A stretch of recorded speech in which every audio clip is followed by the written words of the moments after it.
My name is Mua. I'm here with my boy Pokai Haunga, currently attending BYU. Before we get started, Pokai, go ahead and pick out one of our Dasgron's towels. This will tell me a lot about yourself. You already know. Goodbye with the peace. I go the whole nine and don't back. Only phonies flex with a Kodak when it's so time. Tell me a little bit about your upbringing. What sports did you play? When did you start playing sports?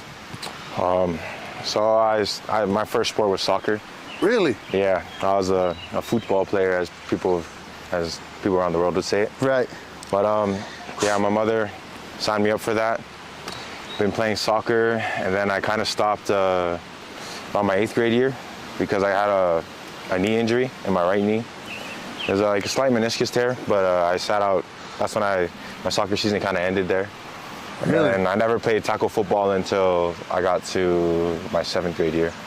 Really? So you thought you were going to be a soccer player for the rest of your life? Yeah, to be honest, soccer was the sport I was going to pursue. Wow. And what about football? Who interested you? Who was the person that brought you into football, or where did football come about? So when I was in like 4th grade, we moved up to Hawaii. We moved up to Hawaii, and I grew up in Laie and stuff, so I went to Laie Elementary, culture at Kahuku and stuff. Just football is just like serious and fun, and everybody comes together for it. And so like being raised in that environment kind of helped me to like learn to like football. At first I started off as liking it, and then like playing with my friends and stuff. My mom or my father never let me play youth tackle when I was young. He said I was too young for it. So I was always just had that eagerness to go in and play with my friends. Nice. Well, I guess at what point did you ever think like, man, I'm just doing football for a little bit, I'll go back to soccer. I guess what point in your football career you were like, this is the sport for me? I gotta say 8th grade year. Really? Before I got the injury. 7th grade year, it was my first time in pads and stuff, but I did pretty good. Like I was lucky to make the team. They made cuts back at Kamehameha. And wow. Yeah, I made the team, and I really liked playing it. I mean, I had fun. And then I just realized that I was good at it and that I could become even better. So I had a bunch of friends that like supported me. And then 8th grade year is like, I became like a captain on the team. I was known as the football kid at the school. Really? Yeah. So you knew then on, you're like, I'm going to be a football star. Yeah, then on, I was just like, I'm really good at this, and this is what I want to pursue. Nice, man. Side note, have you ever seen someone get a hole-in-one? Nope. Get on. I'm dancing, boys. I'm dancing. Whoa! Wow, I didn't see any of this while the camera was off. We talked about your interest in football, how that came about. Who was the most influential person when it came to you playing sports? Who did you look up to the most? Shoot. The ones that got me into it, definitely my friends in Laie. Brock from Moana, he's going to Utah, but he's on a mission too. Leona Lefau, he's at Texas right now. And then my cousin Cash, he got held back, but he's at Koku right now playing receiver. And my friend Zeke, he's a track star, so. That's interesting that you mentioned your friends. Like, normally people, when I say who's the most influential, they want to talk about these big name like Ray Lewis or Reggie Bush, like all these, big timers. But for you, it was the ones you grew up with. Yeah. Right? The ones that was around you basically your whole life. Yeah, the only reason I got as crazy athletic as I am, especially for my size, is because we would always compete with each other. It's always a competing mentality, and yeah, they built that in me. Oh, nice.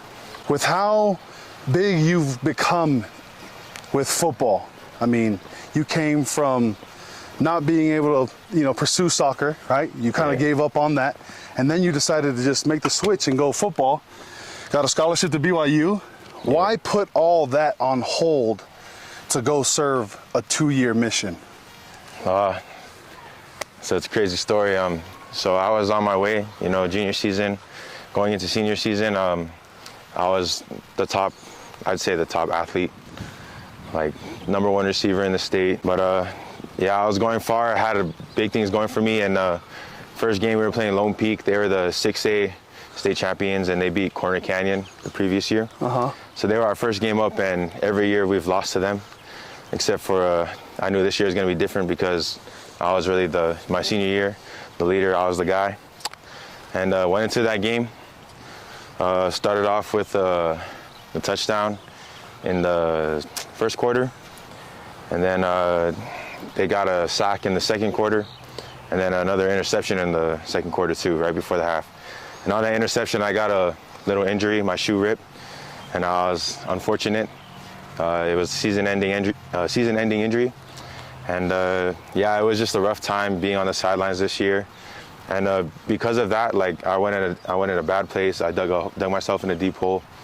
And I just found myself that with the gospel, that like the Church of Jesus Christ, just the atonement and all that stuff, it really helped me get back on track, and I probably wouldn't be here without that. Really? And so I just wanted to share that with people who around the world. That's the same message you'd be sharing when you go on your mission. Yeah. Is the gospel of Jesus Christ. Holy, yep. Where are you aiming? And that's why we play football. Yeah, for sure. Football, religion, family, right? One, I want you to put in order of the importance and how did you balance all three, right? Faith, family, then football. You know, if I didn't have faith, I really wouldn't be here, and I know that we all wouldn't be here, right, if we didn't have that. So that's definitely number one. Everything's possible because of him.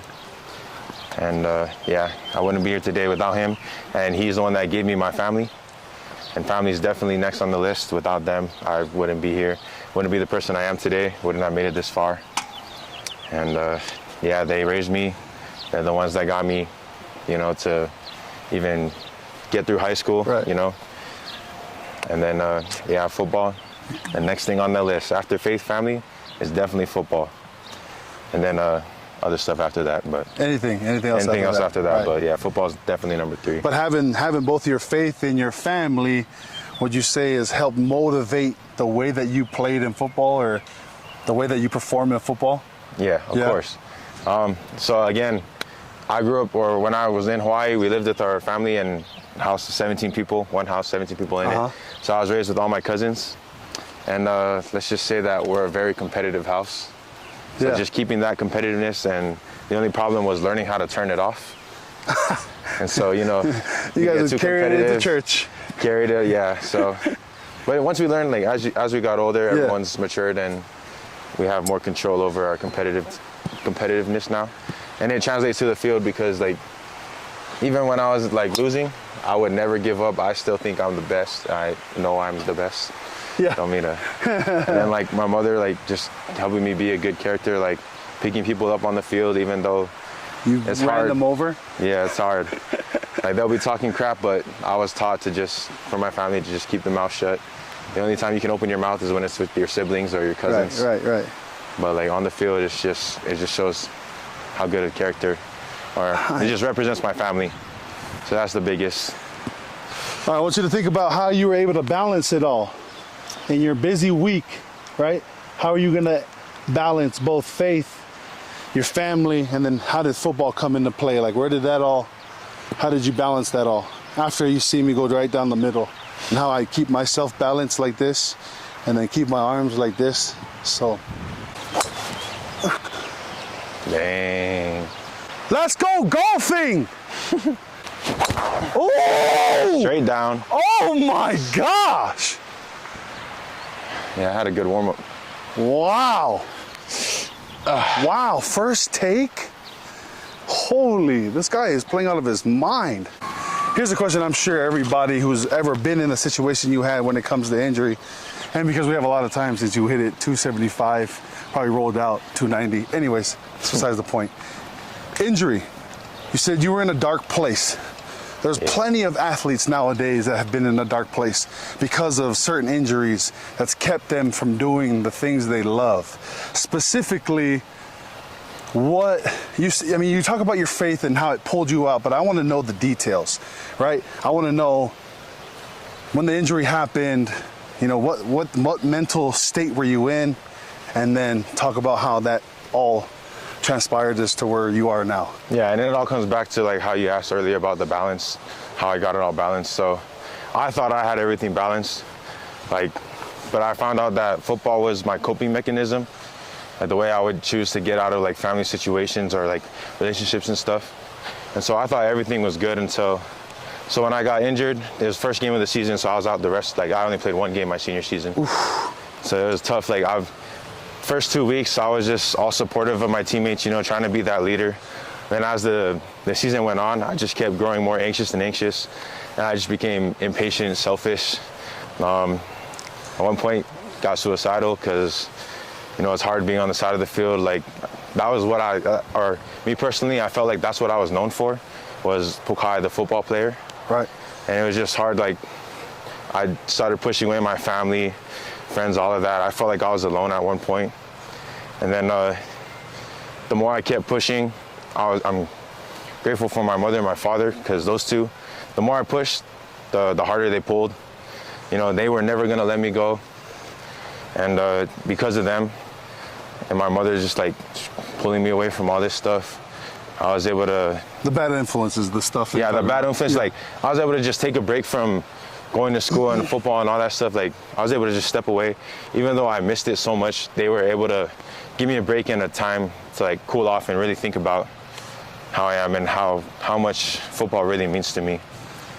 And like, not only that, just like give me time to find out that I'm more than just a football player. Right. Because it was tough. Like, started like losing respect for my teammates and stuff. Right. That's how I started feeling, because I wasn't on the field with them anymore. Mental health is a huge thing, and that's big of you to kind of have that kind of support system, man. Like, mom and dad was there, and I mean, you said you had suicidal thoughts, and I didn't realize like how much support I had until after I went through this injury and stuff. Like, it's something I've actually learned from, and I was able to look back and see that I have people behind me, even if I feel alone. You got this little tree in your way, but just slice it real quick. Just, yeah, go, whoa there. What a little slice and dice. Oh my gosh! Too much. 5, 6, 7, 8. Wow, buddy. That would have been a better The way drive. that you hit that, how far are we? What? Oh wow, you smashed that thing, buddy. Wow. Yeah, I should have went a little more to the left. Yeah. Because I know that my drives tend to have a curve to it. Yeah. Don't explain it. What made you decide on the school you chose? What made you choose BYU of all places? The recruiting process was, even though I was #1 receiver in the state, being this tall, I guess I didn't draw much eyes as I wanted to. You didn't pass the eye test, huh? Yeah, I still got some though. Still got the offers, and I'm grateful for all of those. I got BYU back my sophomore year. After my sophomore season, I was able to pull BYU. Got on the phone call with Coach Elisa at the time, was the DC. Yeah, got on the call with him, and that was my first offer. And it wasn't until after my junior season when I started getting more offers, because that's when I really had a baller season, proved I was the #1 receiver. The breakout year. Yeah, the breakout year. And it was tough. And BYU, it's just, I've always talked about coming to BYU as a kid. So like, it's always been, it was always going to be one of my top schools, no matter what. But then just like the relationship I have with Kalani, Coach Kalani Sitake. Okay. And it's closer to all my family. Like, I have a bunch of family living here in Utah. So it's just, they can all come and support me and watch my games, and I can hopefully get them some tickets. Big BYU fans. Oh my gosh, this guy is, I don't know where this guy came from, but maybe BYU should give you a scholarship for mini golf.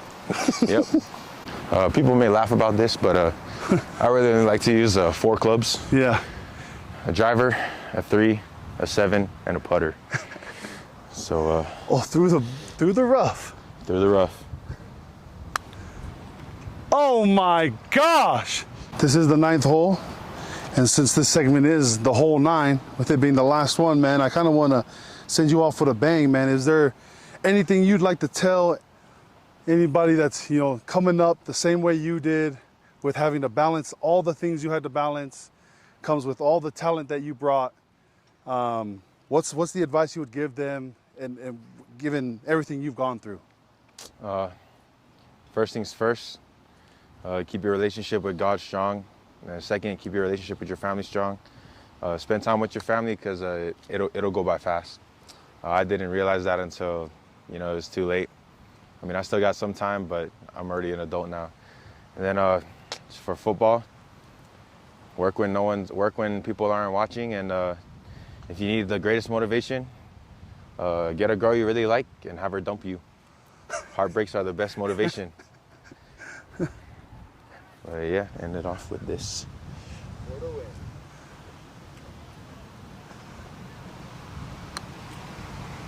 Oh! I don't know if I made it though, right? Lead them rookies, see I don't mind, to be honest. If you bout it, let's go. Take your time when you want it, baby, ride it real slow. Ain't no stranger to the game, just a seasoned vet. It's off a Loken bonfire with that automatic.